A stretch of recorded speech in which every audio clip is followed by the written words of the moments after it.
Veren sivelyvalmiste on verestä objektilasille valmistettu näyte. Sitä käytetään määrällisiin ja morfologisiin hematologisiin tutkimuksiin, esimerkiksi valkosolujen erittelylaskentaan. Sivelyvalmiste valmistetaan vetämällä verta niin sanotulla vetolasilla objektilasille. Sen tekeminen kuuluu bioanalyytikon perustaitoihin.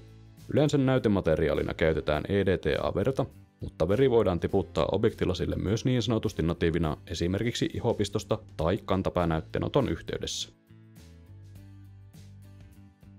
Tarvittavat välineet ovat verinäyte, näytekapillaareja, objektilaseja, vetolaseja.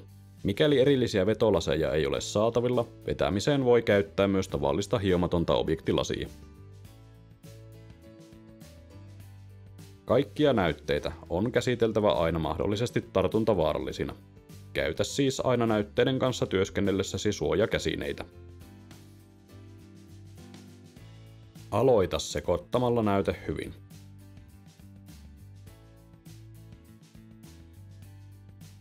Avaa korkki.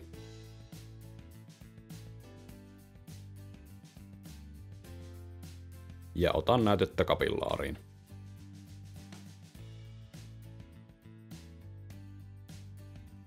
Aseta veripisara objektilasin hiottuun päätyyn. Veripisara ei saa olla liian iso eikä liian pieni, jotta näyte leviää lasille hyvin.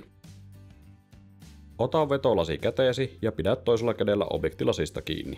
Yleisimmin vetolasista pidetään kiinni peukalolla ja etusormella noin 1/4 päästä lasin alaosasta. Jos ote tuntuu hankalalta, yritä pitää vetolasia peukalon ja keskisormen välissä ja tue etusormella. Älä kuitenkaan paina etusormella. Mikäli vedät vasemmalla kädellä, käännä objektilasi niin, että pisara ja hiospää ovat vasemmalla.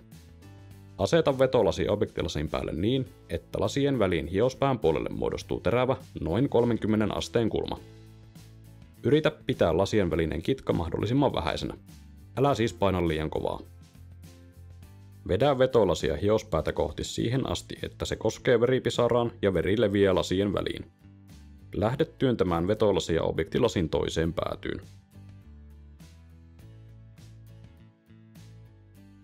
Tässä vielä koko prosessi ilman pysäytyksiä.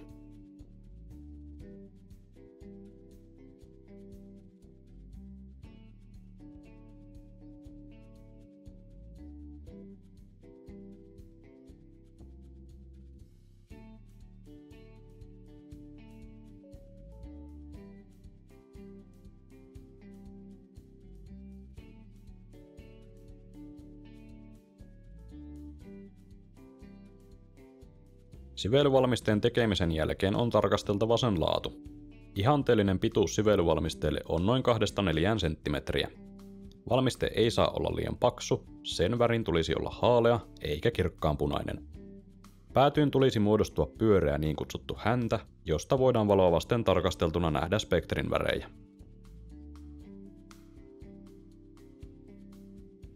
Vasen näyte on liian lyhyt ja oikea liian ohut.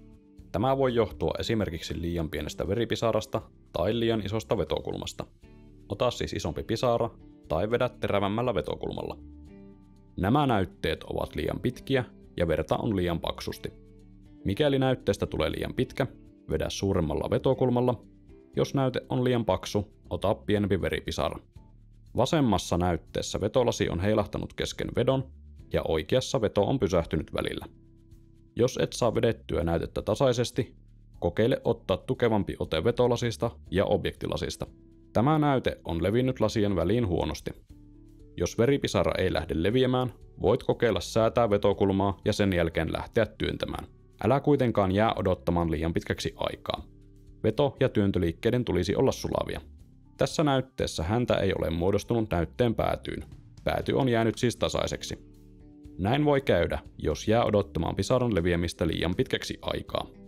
Tässä näytteessä veren seassa on roskia. Tämä voi johtua esimerkiksi siitä, että näyte on tehty vetolasilla, johon on kuivunut verta. Syynä voivat olla myös esimerkiksi pölyiset lasit. Vaihda vetolasia, mikäli näytteeseesi tulee roskia tai näytteeseen muodostuu pituussuunnassa olevia rantuja.